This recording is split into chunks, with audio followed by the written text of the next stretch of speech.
A todos, prazer estar aqui com vocês de novo. Voltamos às máscaras, né? Eu vou ficar sem aqui só para que vocês possam entender o que estou falando. Mas eu gostei muito do início que ele deu quando ele fala das fraternidades, porque muitas vezes a gente faz as orações e a gente cita as fraternidades e acaba não entendendo direito quais são essas fraternidades. Vocês não gostaram do que ele falou? Legal, né?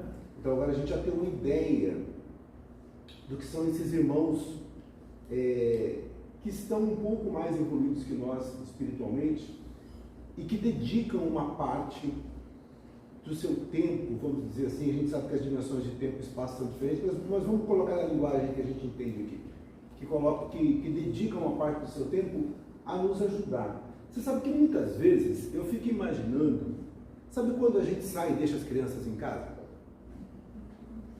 A mãe sai para trabalhar de manhã e deixa a criançada aqui em casa e fica falando, meu Deus, o que vai acontecer quando eu voltar? E eu fico imaginando que a espiritualidade talvez olhe para a gente desse jeito, né? Então ela precisa, nós precisamos desse apoio, né? Para que essas intuições que nos vêm, as orientações que nos vêm, elas possam ser importantes para que a gente possa conduzir não só a nossa vida, mas a vida da coletividade, de uma certa forma. Por isso que eu acho que é importante isso que nós estamos fazendo aqui, mas mais importante do que isso, talvez as orações que a gente faz.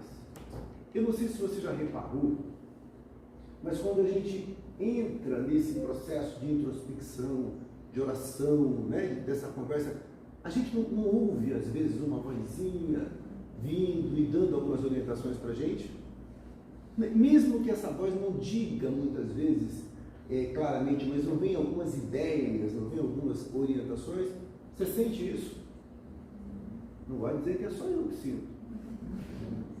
Sente claramente isso, né? Então, o que é a oração, se não eu parar um pouquinho para ouvir essas intuições que vêm, muitas vezes da espiritualidade e muitas vezes de mim mesmo, do meu interior, porque eu também tenho conhecimentos adquiridos nessa e em outras existências, não tem?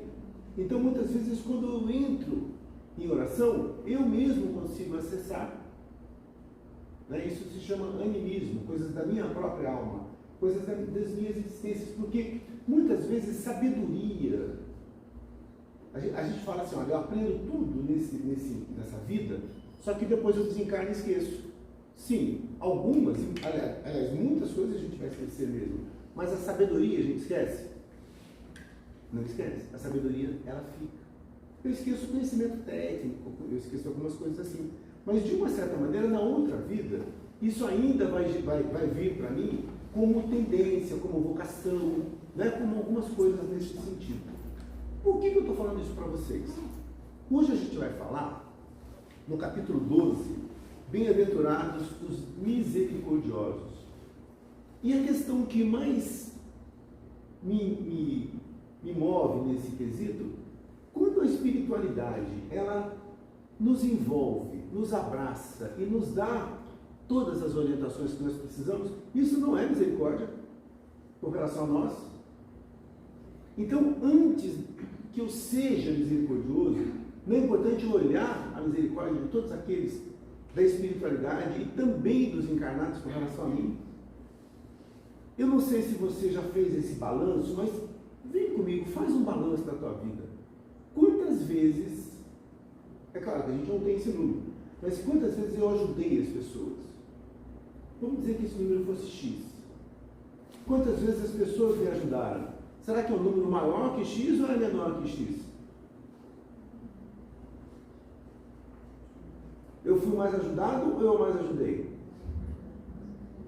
Não entendi.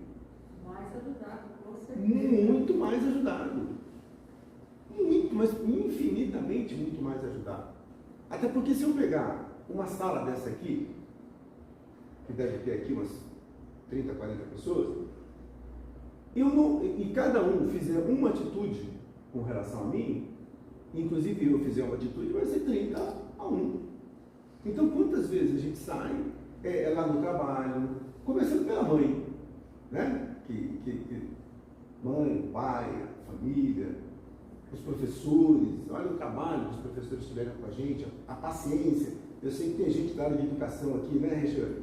Então, assim, o professor, ele merece um respeito muito grande, porque todos merecem, mas o professor, ele pega aquela criancinha. Você já tentou explicar para uma criança que está começando, que não sabe nem o que é A, B, C, e você ensinar para ele esses conceitos? Eu nunca entendi como os professores conseguem explicar para a gente, lá no início, né, fazer essa construção para que a gente pudesse chegar. Então, quantas vezes nós somos ajudados? Então, quando Jesus fala, bem-aventurados os misericordiosos, porque eles terão misericórdia, eu poderia até perguntar aqui para você, o que é misericórdia? Eu vou perguntar, o que é misericórdia? Quem que me ajuda? O que é misericórdia? É doar. Vamos ver. É doar de si. Tá, doar de si. O que mais é misericórdia?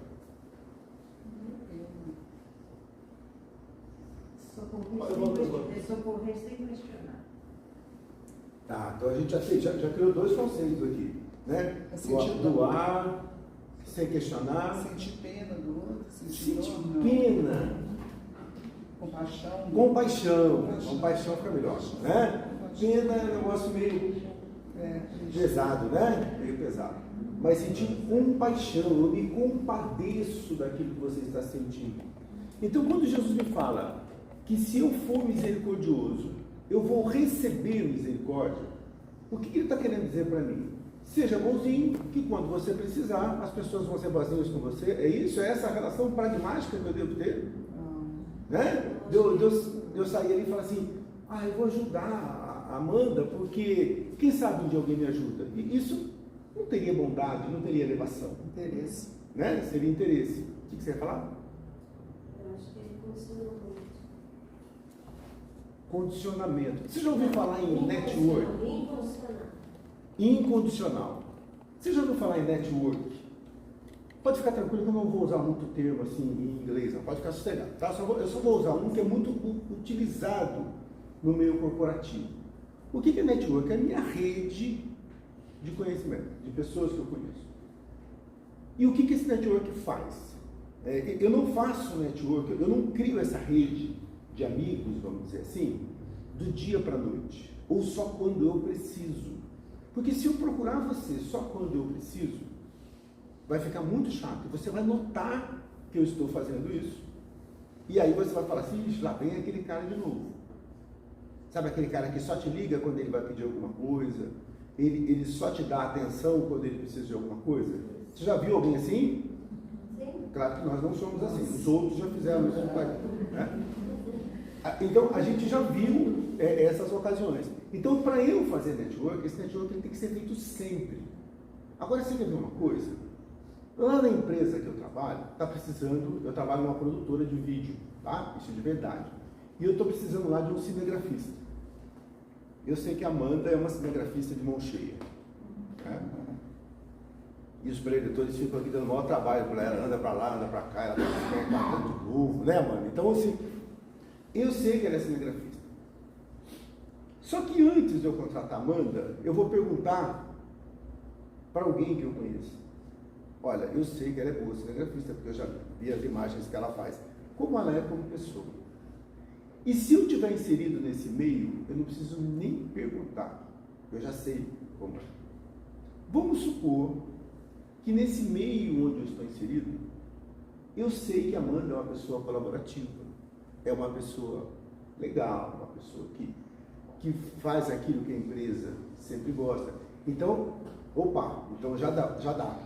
E mesmo que eu não estivesse nesse ambiente, eu estivesse em um outro ambiente, precisando de um cinegrafista, e falasse para algum de vocês, você dizer assim, tem uma menina lá, meu irmão Rodolfo, não é assim que vocês iam fazer? Porque ela é gente boa e ela trabalha bem. Quando eu falo gente boa, é a maneira coloquial, né, da gente, é uma pessoa que cumpre tudo aquilo que tem que cumprir. Agora, vamos supor que a Amanda, é claro que não é assim, mas que a Amanda fosse, sabe aquelas pessoas meio carne de pescoço? filma muito bem, mas ela é complicada. Você vai dar referência dessa menina?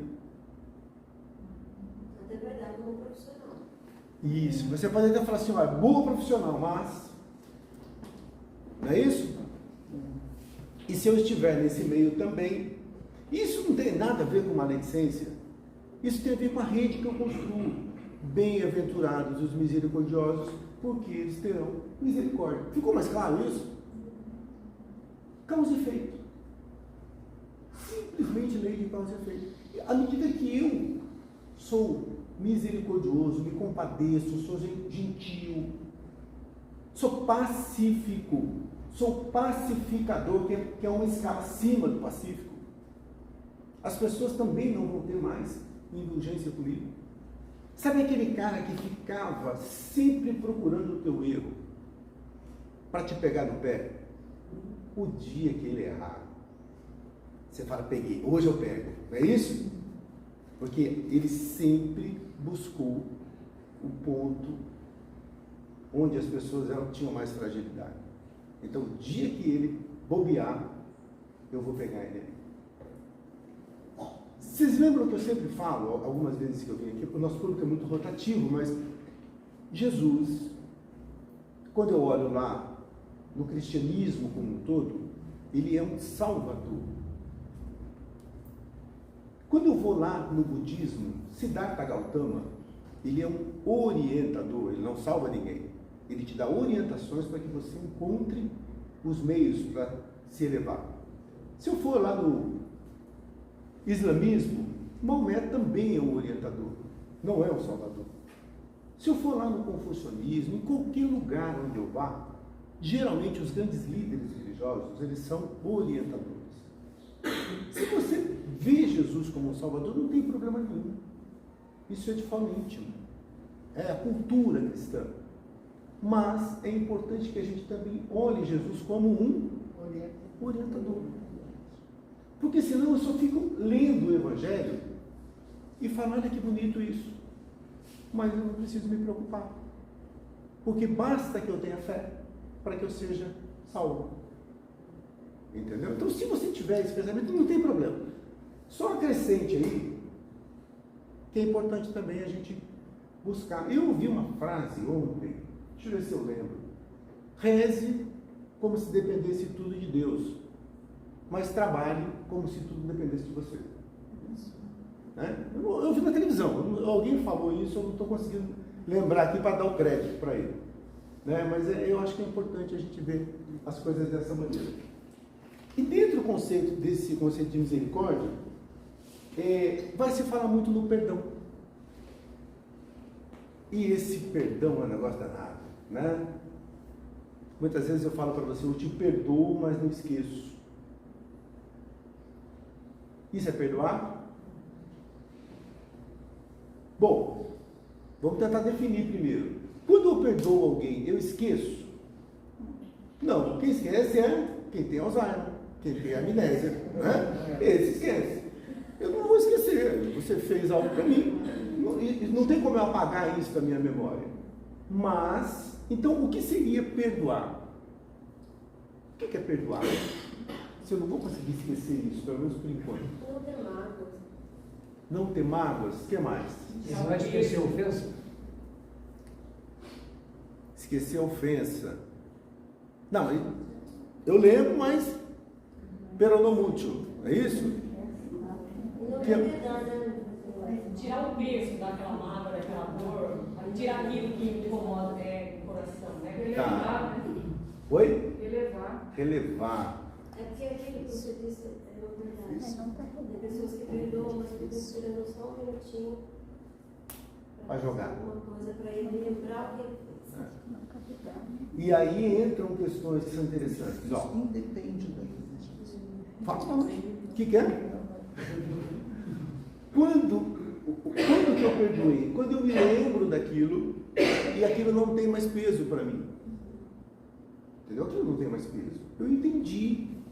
Até porque vocês acham que o nosso nível espiritual aqui, dentro dessa sala, domingo 9h30 da manhã, todos com o mesmo objetivo. Vocês acham que o nosso nível espiritual é muito diferente um do outro? Muito diferente. Se a gente pegasse uma escala, é claro que existe uma diferença entre um e o outro, mas você acha que dentro, se nós estamos no mesmo objetivo, numa mesma... Pode haver diferenças, mas você acha que é um negócio assim tão absurdo, entendeu? A ponto de dizer, nossa, Amanda é muito evoluída. Como que é seu nome? Aqui. A Luísa. Nossa, a Luísa está lá embaixo. E eu acredito que haja uma diferença, porque você não vai ter duas pessoas iguais, mas estamos todos mais ou menos, entendeu? Estão buscando. Então, quando eu entendo que você, assim como eu, é alguém que ainda busca a sua evolução, não fica mais fácil de eu ver teu erro? Porque muitas vezes eu não vejo o teu erro como algo oriundo da má fé. Vou dar um exemplo para você. A gente sai daqui, você pega teu carro e vai indo para tua casa. De repente, eu estou ultrapassando você. Vamos inverter a história, para não ficar chato. Vamos inverter. Você está indo para sua... nós estamos, tá todo mundo dirigindo. E você me fecha. Só que você não me fechou por maldade, você não me fechou de propósito. Você simplesmente se distraiu. Uma barbeiragem, trânsito, uma distração. Como que eu vejo aquilo? Muitas vezes eu não vejo como se você tivesse feito de maneira deliberada. E eu saio xingando, espumando, e falo, olha como é que faz isso. Por quê? Porque eu não estou vendo o erro de alguém como eu, que também erra e que também fecha as pessoas por aí de vez em quando. Eu estou vendo como se você fizesse aquilo de maneira deliberada. Não é isso que a gente faz muitas vezes? Né? Agora extrapola isso, lá no trabalho, na família, na vida de um modo geral. Quando eu deixo de ver aquele teu erro como uma atitude de má fé que você fez para me prejudicar, mas passo a ver aquilo como fruto do erro de um espírito como eu, que tem erros acertos, não fica mais fácil a gente perdoar? Muito mais fácil. Entendeu? Então, quando eu deixo de ver essa maldade, e essa maldade que eu estou vendo muitas vezes em você, ela não está em mim. Né? Muitas vezes eu tenho dentro de mim essa desconfiança. Né? Então, quando eu deixo de ver no teu erro algo proposital e passo a enxergar que aquilo pode acontecer com qualquer um, fica mais fácil da gente começar a perdoar. Fica mais fácil da gente começar a tirar essas coisas pesadas de dentro do coração da gente e que fazem mal principalmente para a gente mesmo. Porque se o meu coração está cheio de mágoa com relação a você, eu tenho um problema, não tenho? E o que é esse problema? O que essa mágoa pode me trazer? O que essa mágoa me traz? Doença. O que mais? Como se precisasse de mais coisa.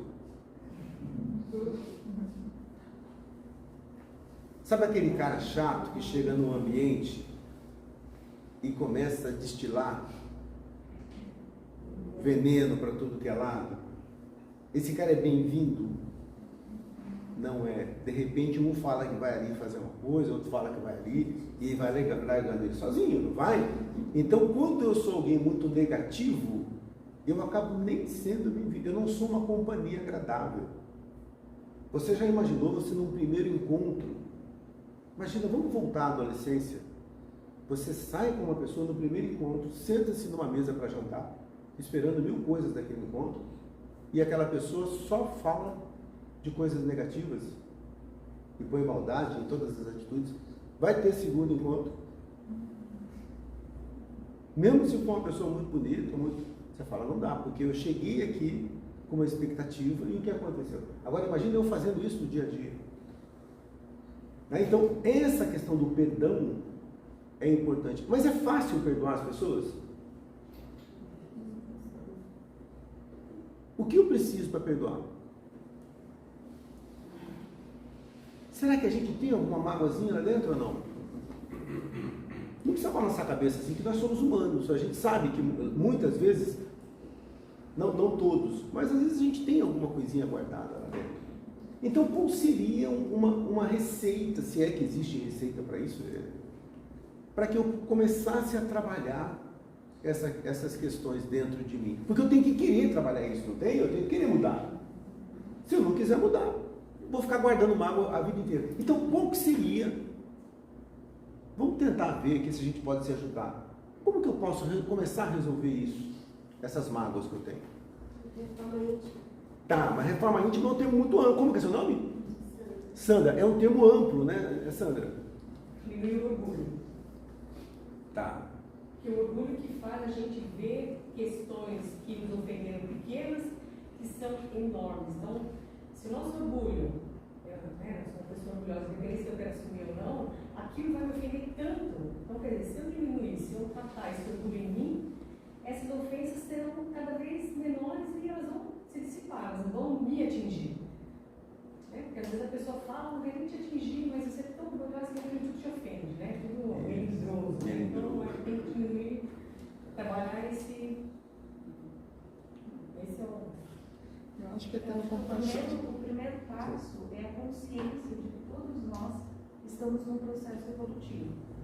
Cada um num degrau, respeitando, né, o próximo e tendo esse entendimento realmente de que cada um está num tempo.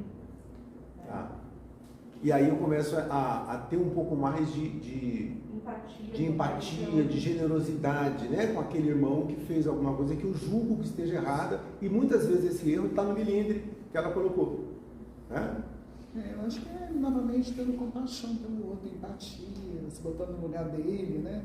Por que ele fez aquilo? É difícil, é muito difícil. Mas eu acho que deve ser isso. Mas o orgulho, ele está na raiz do negócio muitas vezes, né? O que é milindre? Milindre, só para a gente poder definir isso, milindre é aquela pessoa que qualquer coisinha que se fala ou que se faça, a ofende. Então, isso é uma característica de um espírito extremamente evoluído? Não. Tem alguém melindroso aqui? Só para a gente tomar cuidado. Tem alguém melindroso? Não tem. Então, já que não tem, a gente pode falar tranquilamente. Então, são características de um espírito que ainda não é elevado. Entendeu? Isso é o Evangelho que está falando, tá? Então, como é uma característica de espíritos não elevados, então quando eu busco a minha própria elevação moral e espiritual através da reforma íntima que você citou, né, eu já começo a resolver isso. Agora, por que qualquer coisa me ofende? Porque eu ainda estou muito orgulhoso.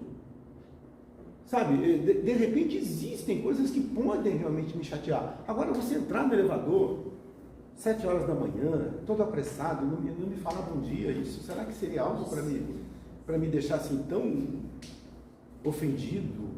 Sabe, eu estou citando o caso do elevador, mas existem coisas muito pequenas que ao longo do tempo a gente às vezes vai criando e qualquer bobagem, de repente aqui na casa espírita, por exemplo, aqui na própria casa espírita, entre nós trabalhadores da casa, o que acontece? Às vezes um dirigente ele vem chamar, ou vem corrigir, nem vai chamar atenção, ele vai corrigir um trabalhador da casa espírita, não nessa casa espírita, em outras casas espíritas. E o que acontece? E o próprio dirigente, e o próprio trabalhador, alguém que está fazendo um trabalho voluntário, se sente incomodado, né, Regiane? Não acontece? Né? Então, por que isso? Então, mas por que eu sou trabalhador da casa espírita, eu sou mais evoluído que os outros? Não. Então a gente nota isso dentro da casa espírita, dentro do trabalho. Então eu tentar também, a primeira pergunta, o que me ofende? Por que eu estou ofendido? Tem um motivo real para aquilo? Ou é só o meu orgulho que está ferido? Que eu gostaria de ser tratado com mais reverência, sabe, né? Todo mundo gostaria. Mas será que às vezes eu estou... Né? E aí aqui no Evangelho, a gente vai ter no Evangelho, lá no Sermão da Montanha, a gente tem assim, bem-aventurados os pacíficos. E eu acho fantástico essa passagem lá do Sermão da Montanha. Mas mais à frente vai ter uma outra bem-aventurança. Bem-aventurados os pacificadores. E eu acho essa top de linha. Qual que é a diferença entre pacífico e pacificador? Parece a mesma coisa, não é? Mas tem diferença entre uma coisa e outra? Como tem? Tem bastante, não é? Pacífico, ele está dizendo eu, só eu. E o pacificador? É o cara que entra naquele meio, porque... É o cara que releva muitas vezes. É o cara que releva, e no linguajar popular é o cara que passa pano, mas passa pano no bom sentido. No bom sentido. Você tinha falado seu nome, você já é conhecido. Como que é seu nome? Wagner. Wagner. Amanda e... Como que é seu nome? Sério. Amanda e a Célia. Vou pegar a Amanda para aquele história. Amanda e Célia estão conversando. Tá? Sabe aquele café? Estão batendo um papo. Eu estou lá tomando esse café também. E elas falam alguma coisa de negativo com relação ao Wagner. Que faz o pacífico? Ele continua tomando o café dele. Não tem nada com isso. Eu vou tomar o meu café. E assim, e não conta para o Wagner, porque ele não é fofoqueiro. Ele fica na dele. Pacificador é mais difícil, não é? Qual que seria o papel do pacificador nesse café? Defendeu o Wagner. Ele não está presente. Isso, mas não é simplesmente defender o Wagner, é defender a justiça. Você entendeu? Porque muitas vezes eu conheço o Wagner e sei que aquilo ali que elas estão falando, que não é fofoca, tá? É só um comentário, aquilo pode estar com uma visão distorcida. Então eu vou questionar, mas será que isso realmente é verdade? Será que isso, e se for verdade, será que a gente não poderia relevar? Será que a gente não poderia conversar com o Wagner? Porque muitas vezes a gente fala assim, olha, eu não tenho nada com isso, deixa quieto, não é? Então eu estou sendo só pacífico. Quando eu sou pacificador, eu estou fazendo um trabalho maior. Vocês acham que o nosso país, hoje, o mundo hoje, a sociedade como um todo, ela precisa de pessoas pacíficas? Precisa. E precisa de pacificadores? Precisa muito de pacificadores. Entendeu? Porque aí todos nós conseguimos essa melhora. Então você vê que quando Jesus coloca essas coisas pra gente, e a gente pode pensar, essas coisas são lá para 2000 anos atrás, elas são muito atuais. São muito atuais. Como tudo que ele ensinou, né? Como tudo que ele ensinou. E muitas vezes você pode estar pensando, eu leio o pensamento, não sei se eu já falei isso para vocês. Você pode estar pensando, quer dizer então que eu vou deixar passar tudo aquilo que eu julgo que não é correto? Não, ninguém está falando para você deixar passar. Mas a gente teria que buscar primeiro o crivo da justiça. Porque eu posso ser chamado a atenção ou chamar a sua atenção de maneira pacífica, não posso? Barra educada, barra gentil, barra com compaixão. Não posso fazer isso? Você entende como que a gente pode fazer as coisas de forma mais razoável e que muitas vezes a gente, quando não ouve aquilo que Jesus colocou, a gente começa a criar mais dificuldades, mais problemas. Bem-aventurados os misericordiosos, porque eles terão misericórdia. Porque à medida que você perdoa, à medida que você é um pacificador, você vai criando em torno de si um network, uma rede muito melhor, de muito mais paz, de muito mais compaixão. Calcula isso numa escala grande. A hora que você conseguir imaginar isso numa escala bem grande, você está imaginando um mundo regenerado. Saímos de um mundo de provas e expiação e entramos no mundo regenerador. Não é mais ou menos isso? Todo mundo sabe do que eu estou falando? Que a Terra hoje é um planeta de provas e expiação. E ela está deixando de ser de provas e expiação para ser um mundo regenerador. E você acha que lá no mundo regenerador dá para eu sair destilando o meu ódio e não perdoando? Lá eu não tenho que estar no outro estágio para poder ficar? Lá não, aqui. Aqui vai ser esse mundo. E se eu não estiver nesse nível, o que acontece comigo? Retrocede.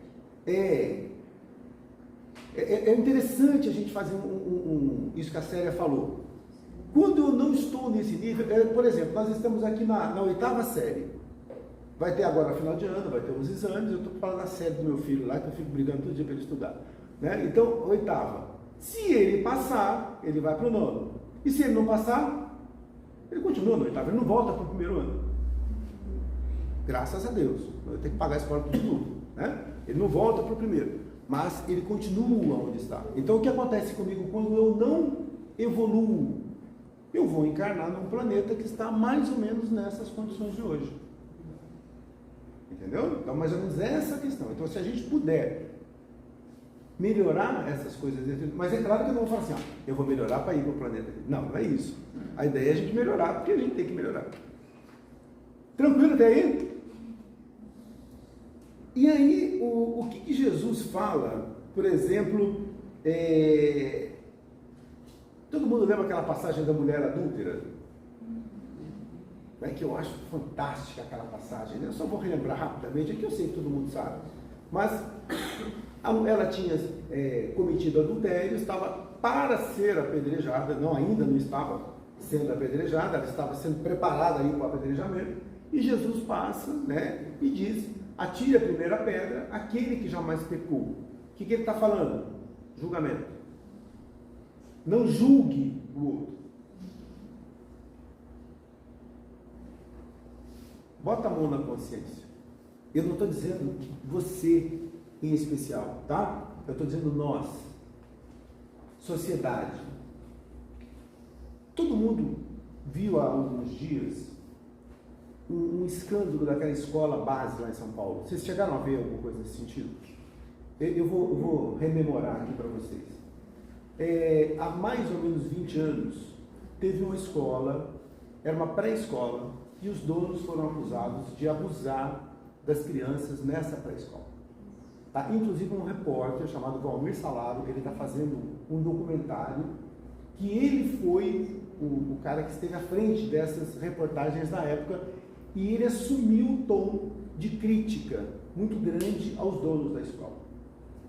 E foi feito assim, eles foram execrados perante a mídia e perante o Brasil. Então todo mundo dizia, olha, são monstros, são pessoas abomináveis, elas... Teve gente que falou na TV, pessoas famosas, eles deveriam morrer. E algum tempo depois se descobriu que não era verdade, que eles não tinham feito aquilo e que eles eram inocentes. E acabou a vida deles. Acabou a vida deles. Fecharam a escola, acabou. E depois a mídia, geralmente, ela faz uma notinha embaixo dizendo que aquilo é verdade. E essas pessoas morreram. E hoje esse repórter, ele se viu na obrigação de fazer um documentário para mostrar o erro que ele cometeu. Não julgueis para não ser julgado. E a gente está pegando um exemplo da sociedade. Quantas vezes, numa escala menor, talvez na nossa própria vida a gente já tenha feito isso, de julgar alguém sem ter subsídios para aquilo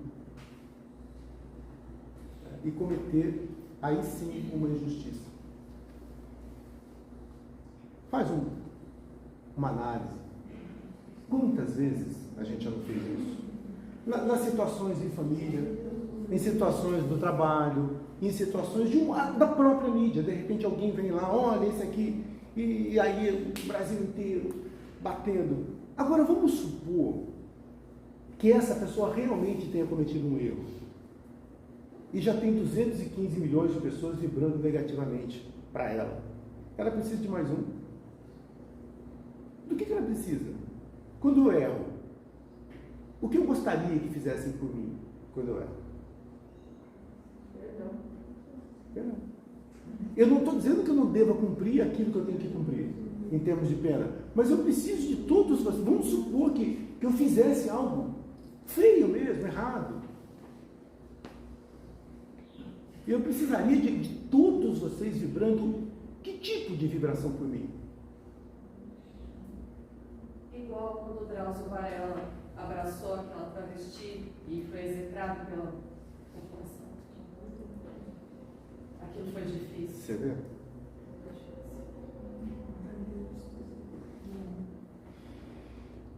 Dá para a gente notar essas coisas? Você fala, poxa, Eu errei mesmo, de verdade. Entendeu? Eu sou um serial killer. Eu preciso de todo mundo, o Brasil inteiro. Se eu sou um espírito, se eu estou cometendo esse tipo de erro, é porque eu sou um espírito ainda em evolução. É claro que eu tenho que cumprir a pena. Ninguém está questionando o que é justiça. Justiça não é vingança. Eu tenho que cumprir a pena. Mas eu preciso muito mais da sua compaixão. E o que é compaixão nesse momento? Eu vou vibrar por esse espírito que precisa evoluir, que precisa de amor. E para que ele tenha forças para cumprir isso e que isso possa fazer com que ele realmente aprenda. E não vibrar ódio. Você vai falar assim, Carlos, eu não estou nessa vibe. Eu falo assim, é claro que nós, na média, não estamos... Mas você entende o que Jesus quis dizer para a gente quando ele falou isso? Pode falar. Perante o homem, quando permanece... Aí Jesus vira... Você está dando spoiler, né? E Jesus vira... E aqueles que iam apedrejar essa mulher, eles vão embora. Porque todos tinham erro. Todos tinham erro. Jesus vira e fala para ela, onde estão aqueles que iriam te condenar? Não te condenaram? Eu também não te condeno. E aí o que ele fala para ela que ela está saindo, que é a cerejinha do bolo? Vá e não peques mais. Mas isso, como que é seu nome? Sueli. Quando ele vai e fala, vá e não peques mais, que eu acho fantástico isso, o que ele está tentando dizer para essa mulher?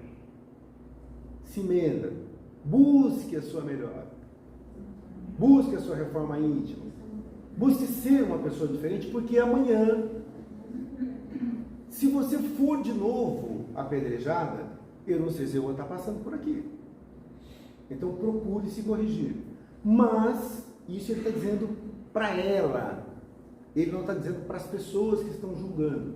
Para aqueles que estão julgando e que perguntam quantas vezes devem perdoar, o que ele responde quando Pedro pergunta para ele? 70 vezes 7.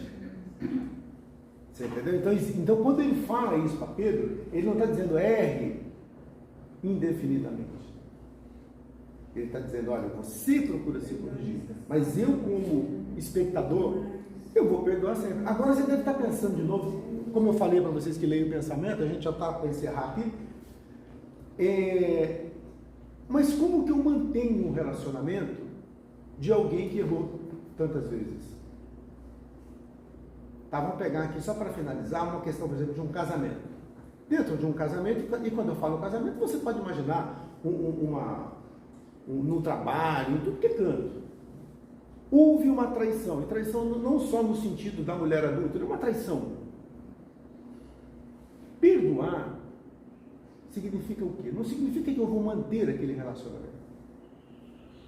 Às vezes um relacionamento comercial, uma sociedade, ou um próprio casamento. Quando eu falo perdoar, não significa manter, porque às vezes aquele relacionamento ele precisa de confiança. É claro isso. Um casamento ele tem que ter confiança. Se eu estiver aqui pensando, nossa, onde está minha esposa? Se eu sair de manhã e falar, vou lá meu irmão Rodolfo, eu falo, será que foi mesmo? Entendeu? Isso não é casamento, então o casamento tem que ter confiança. Aí, o que a gente faz? A gente confunde perdão com relacionamento. Você está se alongando? O que eu queria falar alguma coisa? Não, só alongamento. Então, eu confundo perdão com relacionamento. E aí eu caio naquela outra questão. Eu perdoei, mas não esqueci. E aí eu continuei esse casamento, entre aspas, e todo santo dia, se você atrasar 5 minutos, eu te jogo na cara. Olha, eu não confio em você, chegue no horário. Eu não esqueci não o que você fez. Isso é perdão? Não, eu perdoei, o relacionamento se manteve, mas não tem perdão. E tem outros que vão divorciar. Não estou fazendo apologia ao divórcio, só estou dando exemplos. Divorciou. Mas aquilo passou para ele. Ele tocou a vida para frente. Aquilo não me incomoda mais. Ele perdoou, mas não continuou o relacionamento. Então, cuidado para a gente não fazer esse tipo de distinção. Porque existem relacionamentos que merecem, que tem que ter confiança. Mas não tem que ter ódio. Tá? Porque senão a gente vai manter o nosso coração com muito ódio, com muito rancor. Isso vai ser prejudicial para todos nós. E depois aqui, para finalizar, ele vai falar que muitas vezes a gente enxerga o argueiro no olho do outro, mas não enxerga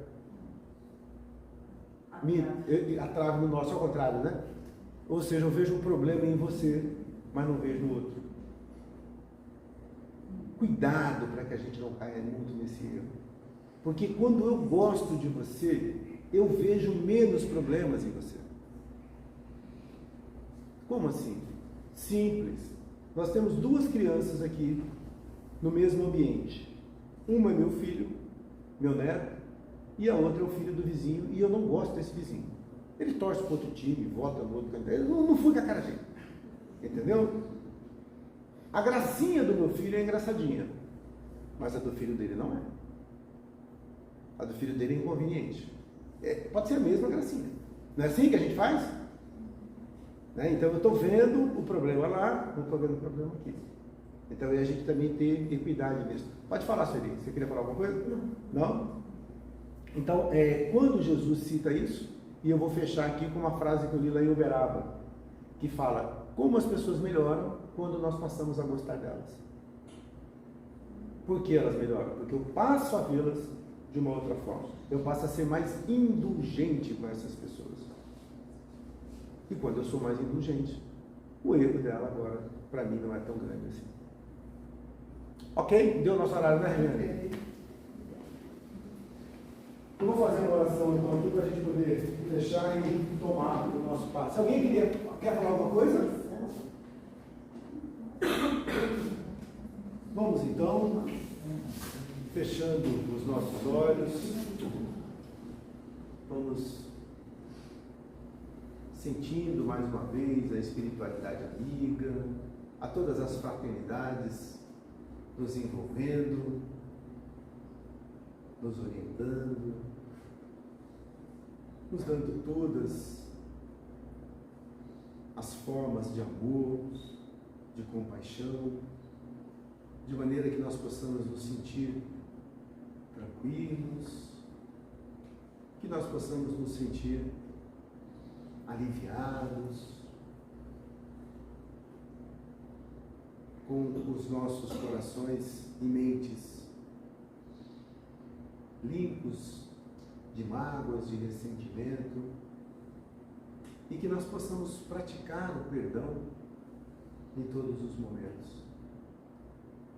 Vamos aproveitando esse momento onde nós nos sentimos próximos, onde nós nos sentimos sintonizados com a espiritualidade, e vamos mentalizando aqueles irmãozinhos que nós amamos e abraçando esses irmãos e levando a eles todo o nosso amor, todo o nosso carinho, toda a nossa atenção. Vamos aproveitando e enchendo ainda mais de amor os nossos corações. E vamos agora mentalizando com muita humildade, com muita compaixão, aqueles pelos quais nós possamos ainda manter algum tipo de mágoa, de ressentimento. E vamos também abraçando esses irmãos e buscando de maneira sincera a restituição, a reconciliação. Vamos sabendo pedir perdão se for necessário, ou de aceitar o perdão, para que nós possamos nos sentir aliviados e ver esse irmão ou essa irmã com a mesma compaixão que eu gostaria que aqueles que mantêm por mim algum ressentimento me vissem. Da mesma maneira como o Mestre sempre nos ensina que nós devemos perdoar as ofensas alheias para que também sejamos perdoados. Nós gostaríamos que nesse domingo ensolarado que se inicia, nós possamos conviver tranquilamente, em família, entre amigos, e que possamos tornar o nosso dia bom, mas tornar também de todos aqueles que estiverem ao nosso lado, melhor ainda, sempre levando uma mensagem de amor, de alegria, de otimismo, de tolerância e de muita, muita compaixão. Dessa maneira nós dizemos: Pai nosso que estais no céu, santificado seja o vosso nome, venha a nós o vosso reino, seja feita a vossa vontade, assim na terra como nos céus. O pão nosso de cada dia nos dai hoje, perdoai as nossas ofensas, assim como nós perdoamos a quem nos tem ofendido. E não nos deixeis cair em tentação, mas livrai-nos de todo mal, porque vosso é o reino, o poder e a glória para sempre. Que assim seja, graças a Deus. Um bom dia a todos, um bom domingo a todos.